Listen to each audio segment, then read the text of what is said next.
Mythe numéro 16 dont il faut vous protéger pour éviter de mettre en danger vos prises de parole en public. Ce mythe numéro 16, alors il a il a un rapport avec le stress.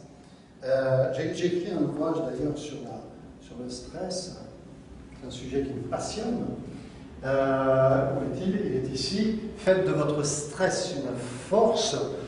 Et en fait, c'est une question de comment est-ce qu'on considère le stress, comment est-ce qu'on le voit, est-ce que ça peut nous être utile ou pas, est-ce qu'on le voit négativement ou positivement. Donc dans cet ouvrage, je précise et je donne des techniques pour faire du stress une force créatrice,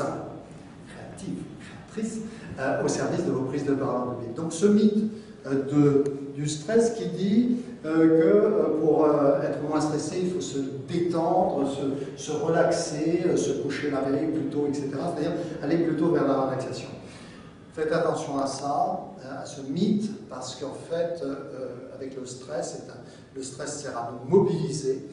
À la veille d'une prise de parole en public, vous allez avoir beaucoup d'adrénaline, du stress d'anticipation, vous allez avoir un monologue intérieur qu'il faudra au passage transformer en dialogue, passer du monologue à un dialogue, j'explique dans le livre. Donc vous avez cette décharge d'adrénaline qui est là.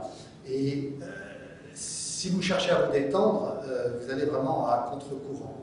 Donc cherchez plutôt à travailler votre sujet, à vous préparer, ne pas avoir de doute sur votre préparation. Vous aurez toujours ce stress de mobilisation, il ne disparaîtra pas, heureusement. Et en revanche, vous serez tranquillisé sur le fait que vous êtes prêt.